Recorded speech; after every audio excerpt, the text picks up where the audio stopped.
Tuition රටයකේ web අඩවිය ඔස්සේ අපි මේ අරගෙන යන පාඩම් මාලාව තුලින් අපි හිතනවා ඔයගලන්ට අවශ්‍ය විභාගයට අවශ්‍ය විශාල දැනුම් ප්‍රමාණයක් ලැබෙනවා ඇති කියලා. මොනවාම හෝ ප්‍රශ්නයක් තියෙනවා නම් මේ වීඩියෝ යටින් කමෙන්ට් කරන්න. අපි ඒ සම්බන්ධයෙන් අවශ්‍ය පාඩම් ඉදිරි වීඩියෝ වලදී ඔයගලන්ට උගන්වන්න සූදානම්. සහ ටියුෂන් රටයකේ වෙබ් අඩවිය තුල ඇති ප්‍රශ්න පත්‍ර මේ වන විට කරන්න පටන් අරන් ඇති කියලා අපි හිතනවා සියලුම දුවා දරුවන්. මොකද ඒ ප්‍රශ්න පත්‍ර වල අඩංගු වෙන්නේ පසුගිය විභාග ප්‍රශ්න පත්‍ර වල ප්‍රශ්න ඒ කොටස් වලට දැන් අපි මේ පාඩම් මාලාව කරගෙන යන පිළිවෙලක් තියෙනවානේ. මේ කොටස් වලට අදාළව ප්‍රශ්න පත්‍ර සකස් වෙලා තියෙනවා. ඒකෙන් ඔයගලන්ට විශාල පුහුණුවක් ලැබෙනවා විභාගයේදී ඒ ආකාර ප්‍රශ්න. මොකද සාමාන්‍යයෙන් හැම අවුරුද්දකම වගේ එකම රටාවක් තියෙනවා ප්‍රශ්න එන. ඒ රටාවට හුරු වෙන්න ඔයගලන්ට පුළුවන් වෙනවා මේ ප්‍රශ්න පත්‍ර කිරීම තුලින්. අපි බලමු අද අපි මොන කොටසද කරන්න යන්නේ කියලා. කලින් අපි කතා කළා fill in the blanks question වල question types දෙකක්. එකක තිබ්බා කොටුවක් දීලා ඒ කොටුව ඇතුලේ තියෙන ප්‍රශ්න වල වචන වලින් තෝරලා හිස්තැන් වල ලියන්න. ඊළඟට දෙවෙනියට තිබ්බා අපි පසුගිය වීඩියෝෙදි කතා කළා වරහණක් ඇතුලේ උත්තර ටික දාලා තියෙනවා හිස්තැනට ගැලපෙන පිළිතුර යටින් ඉලක්ක අනින්න කියලා තිබ්බා. මේ අපි අද කතා කරන්න යන්නේ 2019 O level විභාගයේදී කියන්නේ ගිය අවුරුද්දේ O level විභාගයේදී දෙවැනි ප්‍රශ්න පත්‍රයේ අහලා තියෙන ප්‍රශ්නයක් ගැන. මේකෙදි ඔයගලන්ට බැලුවට පේනවා ඇති හිස්තැන් 14ක් තියෙනවා. එකේ ඉඳන් 14 වෙනකන් හිස්තැන් තියෙනවා. ඒත් එක්කම උඩින් අර කලින් වගේ කොටුවක් තියෙනවා. ටිකක් හිතලා බලන්න වචන ගොඩාක් තියෙනවා. කොහොමද අපි එකපාරට හිතාගන්නේ කොයි හිස්තැනට කොයි වචනේද එන්නේ කියලා. ටිකක් අපහසුයිනේ. ටිකක් අර අපි කලබලකාරී විභාගෙදී කලබලකාරී මානසිකත්වයත් එක්ක කල්පනා කරලා බලන්න කොහොමද එකපාරට වචන 14ක් තියෙනවා හිස්තැන් 14ක් තියෙනවා කොයි හිස්තැනට කොයි එක යොදන්නේ කියන එක අපිට ටිකක් හිතා ගන්න අමාරු දෙයක්. අපි අද බලමු කොහොමද මේ වගේ ප්‍රශ්නයක් කරන්න කියලා. මුලින්ම ප්‍රශ්නේ හොඳට කියවන්න. අපි කලින් කළා වගේ. Fill in the blanks with the words given in the box. There is one extra word. දැන් හිස්තැන් 14කට උත්තර 14 නෙවෙයි උත්තර 15ක් තියෙනවා කියලා කියනවා. There is one extra word කියලා කියනවා මේක. ඒක හොඳින් කියවන්න. මොකද ඒ one extra word ඔයගොල්ලෝ මෙතන පාවිච්චි කරලා තිබ්බොදී ඒක ප්‍රශ්නයක් වෙන්න නිසා. මුලින්ම අපි කියවන්න පටන් ගමු ටෙක්ස්ට් එක මොකක්ද කියලා. Over the past few years, tourism in the East African country of Tanzania has been growing fast. එහෙනම් මේ කියන්නේ tourism ගැන ටැන්සානියාව කියන East African country එක ගැන.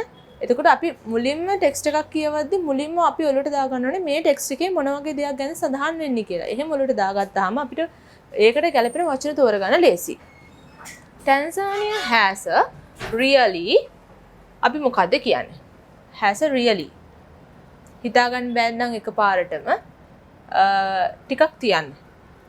Multicultural history and is ආයත් හිතාගන්න අමාරු නම් ටිකක් කල්පනා කරලා බලන්න. Too many different tribes. Tribes කියන්නේ ගෝත්‍රික විවිධ ගෝත්‍රයන්ට ටැන්සානියාව මොකක් වෙලා කියලාද කියන්නේ. සාමාන්‍යයෙන් අපි කියනවා නිවහනක්, නවාතනක් වෙලා කියලා. ඒ වගේ වචනයක් කොහෙද තියෙන්නේ? Over depth because fascinating home wide live. ඔහොම කියවනදී අපිට හම්බෙන home කියලා වචනයක්. අපි පැන්සලක් පාවිච්චි කරන්නේ මේ දේ කරන්න. මොකද ඔයගලන්ට කරගෙන යද්දී වරදින්න පුළුවන්. සමහර වචන ඉතුරු වෙන්න පුළුවන්, වචන වැඩි වෙන්න පුළුවන්, එක තැනට වචන කීපයක් ගැලපෙන්න පුළුවන්. ඒ නිසා හැමතිස්සෙම පැන්සලක් පාවිච්චි කරන්න මේ දේ කරද්දී. home කියලා අපි දැක්කා. ඊළඟට too many different tribes. they මොකද්ද? home එකේ මොකද කරන්නේ? peacefully together. home එකේ අපි සාමයෙන් ජීවත් වෙනවා. එහෙනම් peacefully live. දැන් මම පළවෙනි එකේ හිස්සන ඉඩ තියලයි මේ යන්නේ. මොකද මට එකපාරට පළවෙනි එකට මොකද්ද කියලා කල්පනා වෙන්නේ නැති වෙන්න පුළුවන්. මම මේ උදාහරණයක් විදිහට ඔයගොල්ලන්ට මේක කරන්නේ. ඔයගොල්ලන්ට සමහරට පළවෙනි එකට උත්තරේ කල්පනා වෙලා දෙවෙනි තුන්වෙනි ඒවට එකපාරට හිතා ගන්න බැරි වෙන්න පුළුවන්. ඒ නිසා ඒ වෙලට එක තියලා ඉස්සරහට යන්න. කොයි වෙලාවකවත් එක හිස්තැනක රැඳිලා ගොඩක් වෙලා කාලනාස්ති කරන්න එපා. ඔයගොල්ලන්ට වැඩි වෙලාවක් නැහැ. මේ වගේ ප්‍රශ්නයකට උපරිම විනාඩි 5ක් පාවිච්චි කරන්න. විනාඩි 5කට එකක් කොයි වෙලාවකවත් පාවිච්චි කරන්න එපා. මොකද ඊළඟ ප්‍රශ්නවලදී ඔයගලන්ට ලකුණු උපයන්න තියෙන නිසා කාලය එක ප්‍රශ්නයක් තුර නාස්ති කරන්න එපා. හැමතිස්සෙම ඉස්සරහට යන්න කාලය ඉතුරු නොතින් ආපස්සට ඇවිල්ලා ඒ ප්‍රශ්න දිහා බලන්න. අනිත් එක කොයි වෙලාවකවත් හිස් තැන් නිකන් තියන්න එපා. හිතන්නකෝ ඔයගලන්ට ප්‍රශ්න පත්‍රය දැන් අවසන්. හිතා ගන්න බෑ මේ හිස් තැන් වලට මොනවද දෙන්නේ කියලා. හිස් තැන් 5ක් විතරයි පුරවලා තියෙන්නේ. ඊටු ඒවට කරන්න දෙයක් දන්නේ නැහැ. අනුමාන කරලා උපකල්පනය කරලා හරි හිස් තැන් ටික පුරවලා තියන්න. වාසනාව පින අනුව සමහර වෙලාවට ඒ දේවල්ට ලකුණු ලැබෙන්නත් පුළුවන්. ඒ නිසා කොයි වෙලාවත් හිස් තැන් තියන්න එපා ප්‍රශ්න පත්‍රේ. ඊළඟට කියනවා peacefully together and have a මොකද්ද? range. range එකක් කියන්නේ අපි කියන කලාපයක් කොටසක් කියලා හිතමුකෝ. have a අපිට සාමාන්‍ය range කිව්වම එකට යන වචනයක් තියෙනවා. wide range පුළුල් පරාසයක්. range කියන්නේ පරාසයක්, wide range කියන්නේ පුළුල් පරාසයක්. බලන්න wide කියලා වචනයක් තියනවාද කියලා? ඔව් අපිට මෙතන හම්බෙනවා wide කියලා වචනය. have a wide. have a wide range of occupations such as පුළුල් පරාසයක occupations රැකියාවන් තියෙනවා such as අපි දැන් උදාහරණ රැකියාවන් වලට උදාහරණ කියන්න හදන්නේ. බලන්න මේ ටිකේ කියලා රැකියාවක් ගැන තියෙනවද කියලා. අපිට වෙන farming. farming කියන්නේ job එකක් නේ. එතකොට such as farming.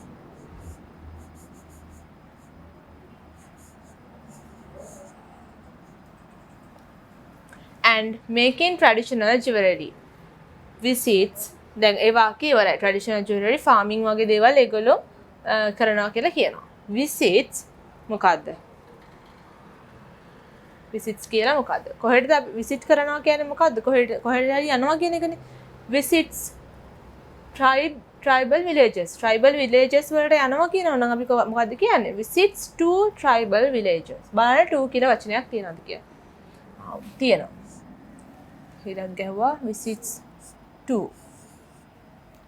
tribal villages notably to those මොකද්ද?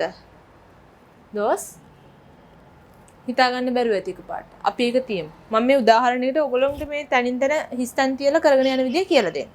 ඊළඟට the Maasai in the හිස්තන. මොකක්ද ඒකට එන්න ඕනේ?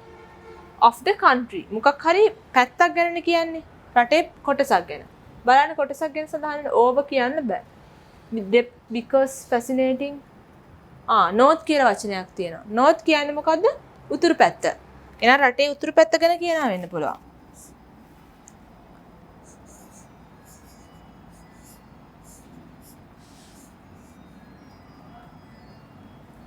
north of the country. මොකද්ද? කල්පනා කරලා බලන්න. එකපාරට මතක් වෙන්නේ නැත්නම් ආයෙ එක තියන්න. ඊළඟට යන්න. a highlight of මම මේ දෙන මිනිත්තු කිහිපයක් තුළදී ඔයගොල්ලෝ හිතලා බලන්න මේ තැන් වලට මොනවද එන්නේ කියලා. පැන්සලක් අරගෙන මේ අංක ටික දාලා පොතක කොලයක ලියලා බලන්න. a highlight of travel එතනින් full stop එකක් දාලා ඉවර වෙලා තියෙනවා. travel නම් මොකද්ද? ඒකත් ඉඳ තියමු. last year Tanzania welcomed about 290,000. Tanzania ගිය අවුරුද්දේ welcomed about 290,000 කාවද වෙල්කම් කරලා තියෙන ඒගොල්ලෝ. visitors ආවෙන්න එපා. වචන තියෙනවා visitors කියලා.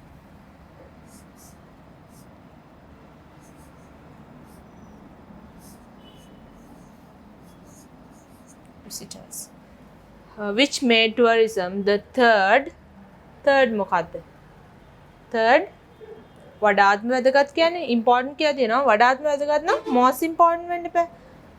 which made tourism the most important source of foreign exchange. විදේශ විනිමය හුවමාරු වන ප්‍රධාන මූලාශ්‍රයක් විදිහට මේ tourism ටැන්සානියාවට බලපාලා තියෙනවා. එහෙනම් මොකක්ද ඒකට එන්න ඕනේ? most. ඊළඟට only coffee and cotton brought in more revenue.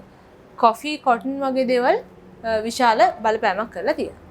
ඊළඟට 13 වෙනි හිස්තැන. tourists are attracted to Tanzania. මොකක් නිසාද? because of කියන වචනේ පාවිච්චි කරන්න පුළුවන්.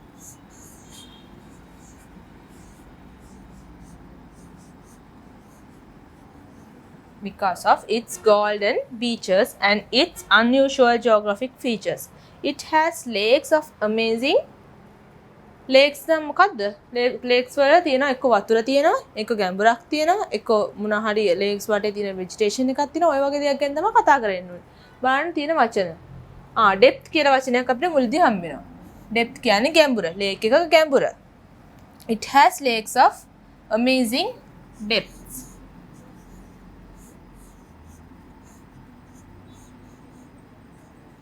දැන් මම ඔයගොල්ලෝ විභාගෙට ගිහිලා මේ හිස්තැන් පුරවන විදිහට තමයි මේක කළේ. දැන් හරි. වචන කීපයක් ඉතුරුයි. තේරුම් දන්නෙත් නැහැ. මොකද කරන්න කියලා බලමු මේ වගේ තැන් වලට. පළවෙනි හිස්තැන තියෙනවා. Tanzania has a really multicultural history. ටිකක් කල්පනා කරන්න මේකට ඕවර් එන්නත් බෑ. Fascinating එන්න පුළුවන්ද? Sure නැත්තම් පැන්සලකින් ලියලා තියන්න. මෙතනට අනිවාර්යෙන් එන්න ඕනේ වචනේ fascinating. මොකද fascinating multicultural history කියන එක මේ වයිදී දන්නේ නැති වචන හම්බුනොත් පහලින් කමෙන්ට් කරන්න ඒවයි තේරුම් අහන්න. එහෙම නැත්නම් සර්ච් කරලා බලන්න. මේ ඡේදය ඇතුලේ ඕනෑම දන්නේ නැති වචනයක් තිබුත් foreign exchange ඔය වගේ වචන ඔයගලන්ට අලුත් වචන නම් ඒවා අලුතින් ඉගෙන ගන්න. එතකොට මේකට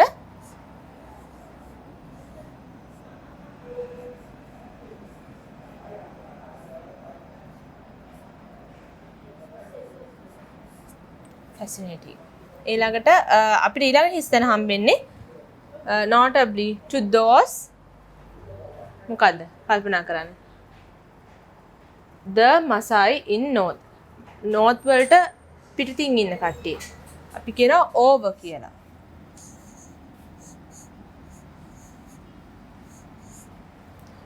ඊළඟ හිස්තැන හම්බෙන්නේ north of the country are a highlight of travel.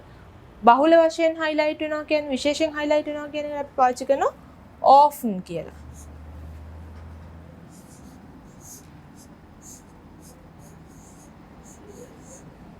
often කියලා.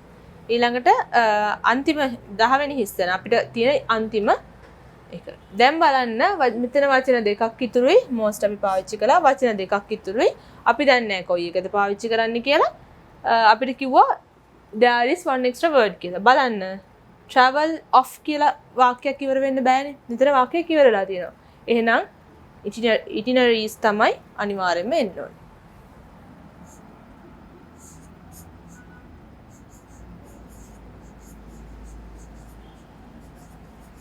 එතකොට දැන් තේරෙන්නේ නැති කොහොමද අපි ඒ වගේ දන්නේ නැති හිස්තැන් විශාල ප්‍රමාණයක් තියෙන ප්‍රශ්නයක් කරන්න කියලා. අපි තවත් ටයිප් එකක් ගැන ඊළඟ වීඩියෝ එකේදී කතා කරමු.